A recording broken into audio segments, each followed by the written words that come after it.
Welcome to the channel, everybody. The Fuji GF 120mm f4 lens is a fantastic lens to shoot with, but it is pricey at $2,700 US. So is it possible to use a vintage lens that costs between $500 and $600 used and get the same results? Well, enter the Carl Zeiss Jena 120mm f2.8 vintage lens.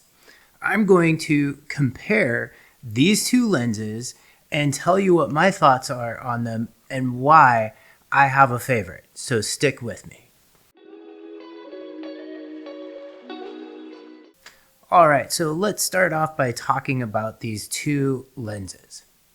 The Fuji 120mm is f4. It has image stabilization and is a macro lens.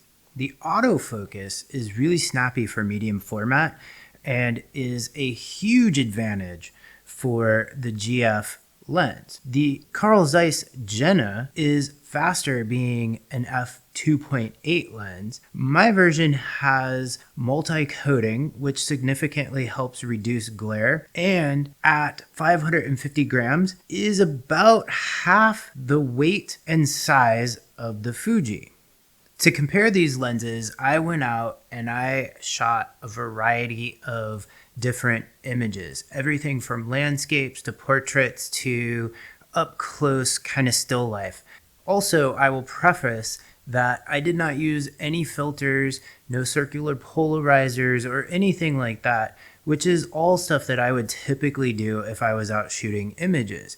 I did this specifically to make sure that I did not alter the shots in any way and relied completely on the lenses themselves.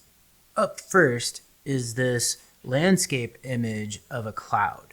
So let's start off with the Fuji handled this very well. There's a lot of texture in the cloud and there's great contrast. There's detail in the shadows. You can even see in the background the layers of mountains and rain. This is a lot of amazing detail, and overall, this is exactly what I would expect from the Fuji. Next, we see the Carl Zeiss Jena shot of the same scene. There's great detail and contrast in the cloud, and I will point out that there is great shadow detail in the foreground, as well as enough detail to see the rain and the mountain ranges in the background.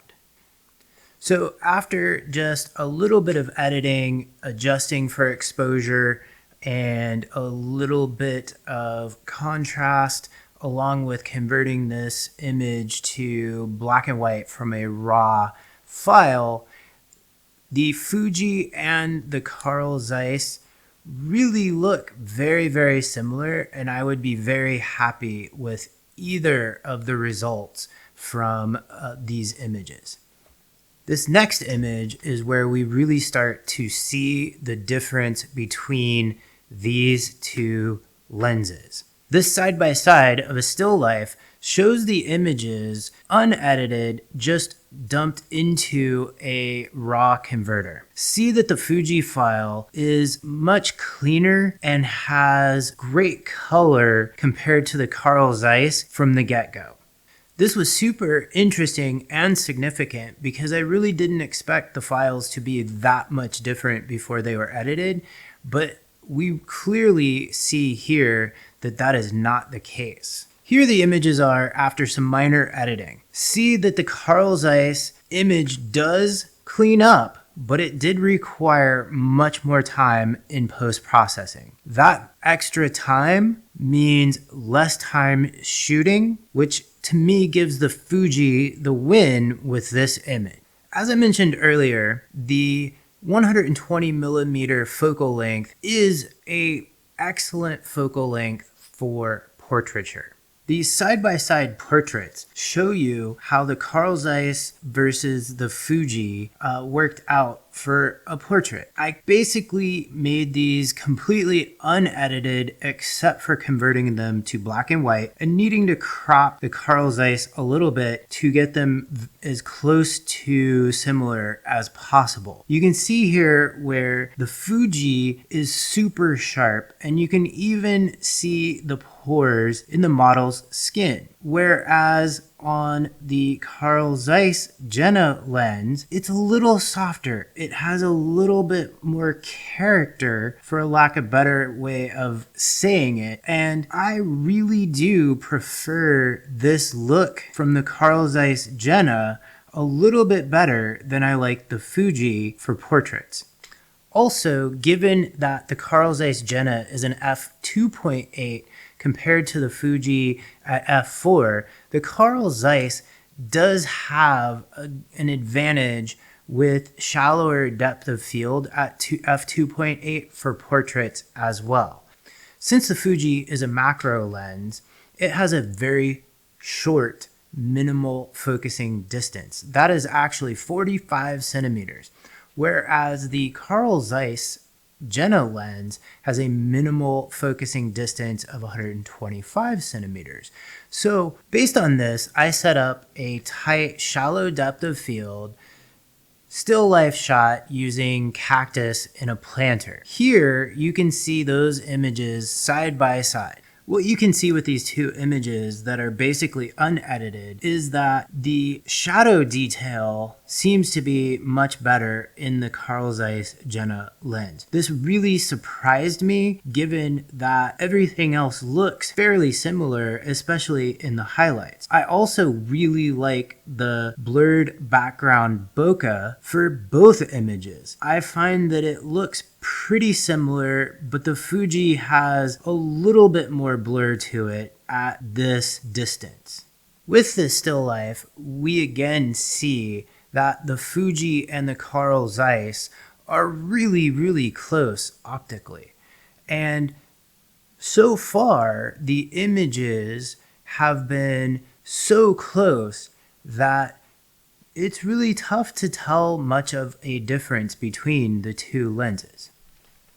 With this last image of a hillside with a cloud, we can really start to see the major differences between these two lenses. Here, with the Fuji, we see that it's really sharp and has plenty of contrast. While this image is a little muddy for my taste because I didn't use any filters or circular polarizers, it really does show just how good the Fuji 120 can create sharp images that are great to edit with. Next, we have the Carl Zeiss Jena shot, and here what we can see is this image is a little soft, and you can see with the crop here in the rocks on the hillside where this lens is just a little soft. Now you can see this crop where I've added some sharpening to it, and that has totally cleaned up this image. But again, what that does is when you add that sharpening, it really limits what you can do to this image later because you're already starting to manipulate it. The limitation seen in this landscape with the Carl Zeiss was a little disappointing to me and surprising. I checked all the shots that I took of this lens on that hill, and they were all just a little soft.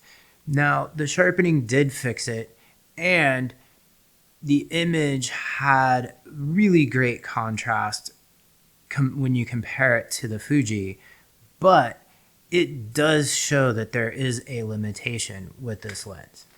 Based on these images, it's clear that the Fuji GF 120 f4 is a sharper lens than the Carl Zeiss Jena 120 f2.8. But that doesn't mean that the Carl Zeiss 120 does not have a place. Remember, the portrait kind of came out more pleasing because of the softness. Also, if money was no object, I would just say both of these lenses are great. Have both of them, but that's not the purpose, right? Because there is always trade-offs with budget. The Fuji is $2,700 and you can buy the Carl Zeiss for, 20% of that cost. So my recommendation is to try both of these lenses and see which one works for your type of shooting. I actually have both, and the reason why is I really like the size of the Carl Zeiss. It fits in my bag and doesn't take up much space, especially when I'm going out and space in my bag is tight. If I'm going out and I'm shooting a wedding, I'm probably going to take the Fuji because the autofocus is super helpful and the image stabilization is super helpful. So both of these lenses have pros and cons, but I hope that showing you these images has helped you determine which lens would work better for your type of photography. Wow, that was a lot of information and a lot to go over, and I really appreciate you sticking it out to the end of this video. I hope that you found this useful, and if you did and you like this content, please hit the thumbs up below. It really lets me know that you're liking the content. Also, if you want to see more of this content, make sure to subscribe to the channel. And until next time, enjoy your photography journey. And don't forget to check out this playlist for the reviews I've done on the Fuji GF lenses.